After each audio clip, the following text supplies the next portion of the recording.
안녕하세요. 형광펜 성경과 함께하는 성경 공부. 오늘은 데살로니가 전서 2장입니다.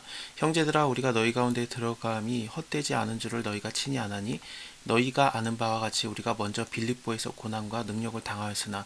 사도행전 16장을 보면은 바울이 그 신라와 같이 감옥에 갇히기도 했었고요. 그때 지진이 나서 옥이 열리고 막 그랬었지 않습니까? 그래서 간수가 다 도망간 줄 알고 자결하려고 하니까 너가 그러지 말아라, 우리가 다 여기 있노라 그랬을 때 간수가 와서 그럼 내가 어떻게 되리까 그랬을 때 주 예수를 믿으라, 그리하면 너와 너희 집이 구원 얻으리라. 그렇게 감옥에도 있다가 이제 데살로니가로 온 다음에 불량배들이 만들어졌었어요. 그거는 유대인들이 바울을 질투해가지고 시장에서 많이 활동을 했던 그런 불량배들을 모아가지고 그때 바울을 괴롭게 하는 거가 있었고요. 그래서 바울이 도망을 가죠.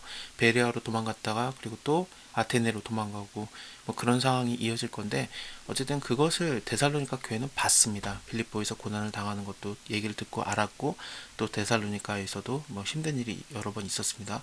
그것을 봤기 때문에 바울이 이런 얘기들을 먼저 하는 겁니다. 바울이 고난 당한 것처럼 너희도 고난을 당해야 된다, 그렇게 말하는 느낌은 아니고, 그건 빌립보 교회한테는 그래요. 왜냐하면 빌립보 교회가 저번에도 뭐 빌립보서에서 말씀드린 것처럼 그 교회 자체가 좀 군대 장교들이 많았기 때문에 군대 출신의 사람들이 많습니다. 거기가 좀 경계 지역에 있거든요. 로마의 첫 성이다, 뭐 제일 가는 성이다, 이런 식으로 나오는데 그것은 1지구의 성이다라고도 볼 수 있어요. 그러니까 외국에서 쳐들어올 때 로마가 실질적으로 지경으로 다스리고 있는 지역이 이 빌립보였던 거죠. 그래서 거기에서 막기 시작하면서 로마를 보호했던 건데, 물론 더 많은 지역을 얻었습니다만, 하지만 빌립보를 로마가 직접 관리하는 지역이라고 볼 수 있거든요. 가장 거기가 변두리입니다.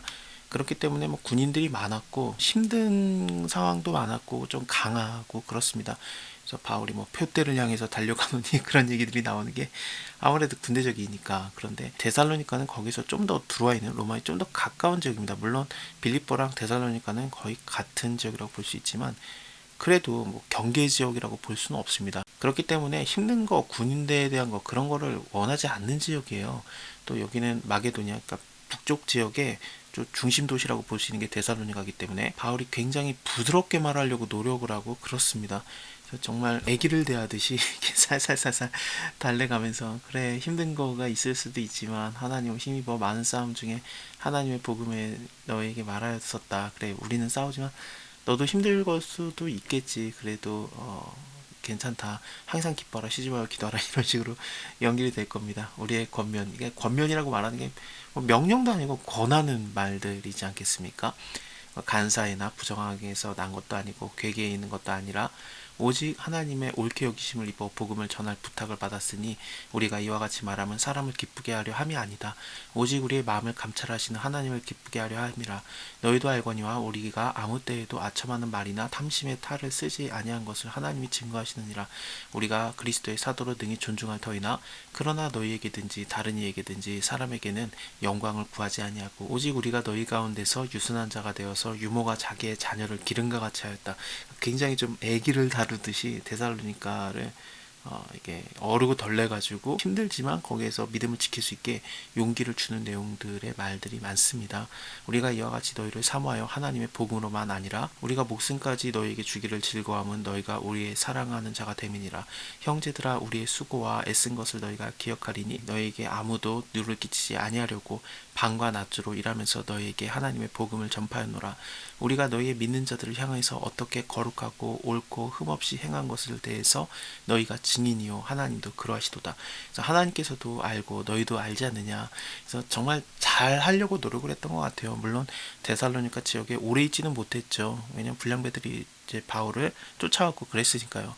하지만 그 짧은 순간 동안에 밤낮으로 굉장히 노력을 했었고 하나님의 복음 전파에 힘을 썼습니다. 마치 자녀를 대하듯이 노력을 했습니다. 이는 너희를 부르사 자기의 나라와 영광에 이르게 하시는 하나님께 합당히 행하게 하려 함이라. 이러므로 우리가 하나님께 쉬지 않고 감사함은 너희가 우리에게 들은 바 하나님의 말씀을 받을 때 사람의 말로 아니하고 하나님의 말씀으로 받음이니 진실로 그러하다. 이 말씀이 또한 너희 믿는 자 속에서 역사하느니라.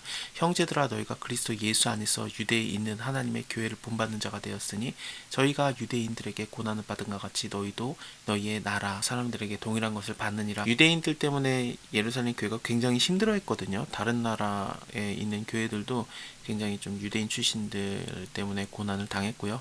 그뿐만 아니라 거기에 이방 사람들도 마찬가지로 좀 고난을 주고 그랬던 것 같습니다. 근데 데살로니가는 아무리 애처럼 아르고 달래고 그러려고 해도 그 주변 사람들, 그 나라 사람들에게 받는 동일한 고난은 이거는 바울이 어떻게 해줄 수도 없고 피할 수도 없는 상황이었거든요. 그래서 이거에 대해서는 너네만 그런 게 아니라 남들도 다 이렇게 당하고 있다라는 걸 얘기하는 건데, 그러니까 불평하지 말라 그런 얘기는 절대 아니에요. 유대인들은 예수와 선지자를 죽이고 우리를 쫓아내고 하나님을 기쁘시게 아니하고 모든 사람에게 대적이 되어서 우리가 이방인에게 말하여서 구원을 얻게 함을 저희가 금하여 자기의 죄를 항상 치움에 노하심이 끝까지 저희에게 임하느니라.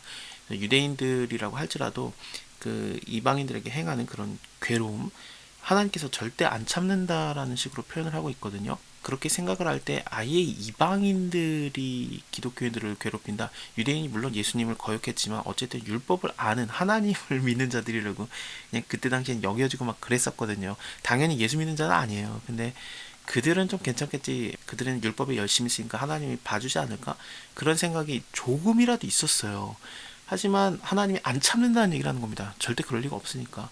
그렇게 따지면 사실은 이방인에 대해서는 하나님이 참을 리가 전혀 없죠. 로마서도 비슷해요. 하나님께서 그 유대인을 버리고 이방인을 받아들인 거 맞는데, 근데 원래 가지를 버린 것처럼, 그것을 아까워하지 않은 것처럼 너희 접붙여지는 가지를 버리는 게 뭘 그렇게 아까워하겠느냐라고 말하면서 너희도 좀 그 조심하라 이런 식으로 얘기를 합니다. 이것도 비슷한 얘기로 볼 수 있습니다. 형제들아, 우리가 잠깐 너희를 떠난 것은 얼굴이고 마음이 아니다. 너희의 얼굴 보기를 열정으로 더욱 힘썼노라. 지금 그 도망가서 이렇게 쓰고 있기 때문에 아마도 아테네 갔다가 고린도에 머물면서 거기서 굉장히 좀 긴 시간이 있었으니까 고린도에서 데살로니가 교회에게 편지를 썼다라고 보면 될 것 같습니다. 데살로니가 전서는 특히나 그렇습니다. 또 가까워서 가볼 만도 한데 못 가고 있는 그런 상황이었어요. 그래서 내가 가보기는 해야 되는데 너희 얼굴을 보기를 더욱 힘쓰는데, 그러므로 나 바울은 한 번 두 번 너에게 가고자 하였으나 사단이 우리를 막았도다. 우리의 소망이나 기쁨이나 자랑의 면류관이 무엇이냐? 그의 강림하실 때 우리 주 예수 그리스도 앞에 너희가 아니냐? 너희는 우리의 영광이고 기쁨이라. 그래서 바울이 스스로 못 가고 있기 때문에 바울의 면류관이고 자랑인, 그리고 영광인, 기쁨인 이 교회를 위해서 자기를 대신해서 데살로니가에 디모데를 보냅니다. 그거에 대해서 다음 3장에서 이어보겠습니다. 감사합니다. 다음에 뵐게요.